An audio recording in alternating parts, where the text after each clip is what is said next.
David République vous a entretenu sur le bouclier de la foi et notre résilience. Je suis Esther Do et je vais vous parler du casque du salut. Le casque du salut concerne le domaine des pensées, le lieu privilégié du combat spirituel. Savez-vous que dans un combat, l'une des parties les plus visées par l'ennemi est la tête? Même Jésus a dit, si quelqu'un te gifle sur la joue droite, tends-lui encore l'autre. La tête est l'une des parties que l'ennemi essaiera toujours d'atteindre. C'est le siège des pensées, le lieu du raisonnement et c'est exactement à cet endroit que naissent nos décisions, nos sentiments et nos actions. Contrôler la tête, c'est contrôler l'agir ou l'impacter. Dans le contexte militaire romain, le casque était crucial pour protéger la tête des coups mortels, qu'ils soient donnés par des épées, des flèches ou d'autres armes. La tête étant une des parties les plus vulnérables et vitales du corps, le casque offrait une protection essentielle. Il devait donc être très résistant afin de protéger la vie du combattant. Le casque permet aussi au soldat de focaliser son attention sur les cibles. Le fait que les oreilles soient partiellement couvertes par le casque aidait les soldats à se concentrer sur leurs tâches spécifiques en réduisant les distractions causées par le bruit de la bataille environnante. En focalisant ainsi leur attention, les soldats pouvaient mieux identifier et viser leurs cibles, restant concentrés sur l'essentiel sans être perturbés par les cris ou les bruits autour d'eux. De la même façon que le casque protège la tête d'un soldat sur le champ de bataille, le casque du salut est donné par Dieu aux chrétiens, car Satan essaiera toujours de détruire l'assurance qu'a le croyant en son salut.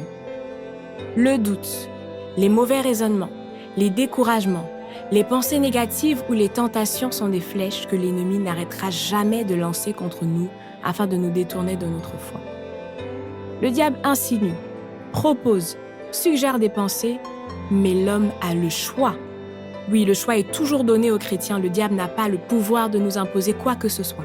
Il est essentiel de ne pas croire aux mensonges du diable. L'ennemi n'apparaît pas de manière évidente avec des cordes ou une fourche, ou encore en disant dans notre esprit « c'est un esprit mauvais qui t'envoie cette pensée ». S'il le faisait, nous saurions comment l'identifier, lui et ses complots, nous saurions comment éviter ses ruses. En fait, les Écritures rapportent que le diable apparaît souvent comme un ange de lumière.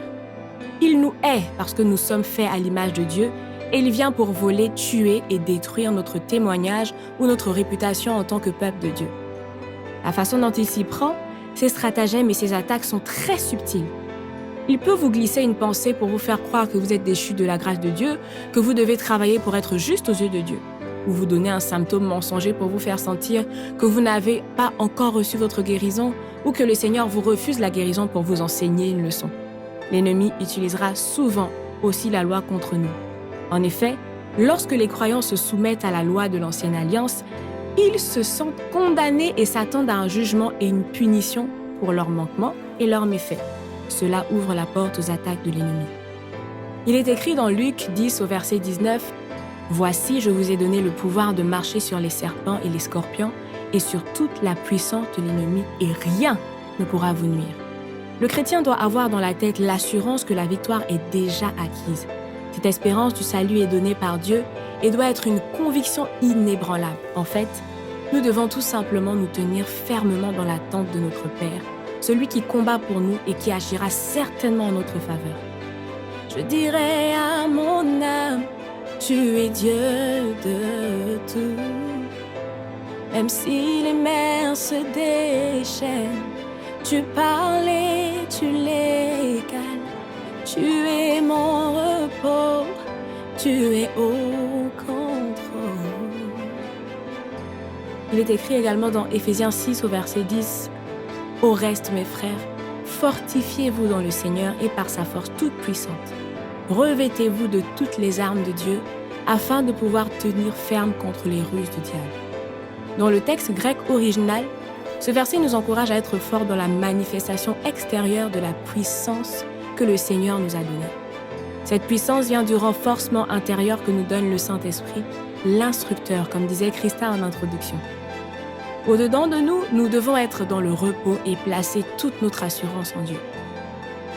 Le combat spirituel est donc déjà gagné depuis que Jésus a vaincu le mal à la croix. Dès lors, tout est accompli et notre victoire sur les forces du mal est une certitude.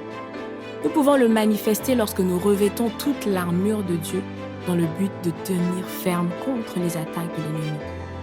En Romains 12, verset 2, il est écrit « Ne vous conformez pas au siècle présent, mais soyez transformés par le renouvellement de l'intelligence, afin que vous discerniez quelle est la volonté de Dieu, ce qui est bon, agréable et parfait. » Revêtir le casque du salut implique de se rappeler chaque jour de la grâce du salut et de garder notre pensée centrée sur Christ.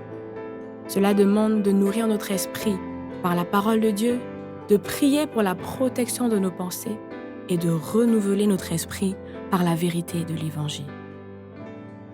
Nous espérons que vous avez été bénis en écoutant ce dévotionnel audio sur les armes du chrétien. Vous pouvez soutenir notre mission et permettre la création de nouveaux contenus audiovisuels. Rendez-vous sur notre site www.republicfestival.com pour effectuer un don. Que Dieu vous bénisse.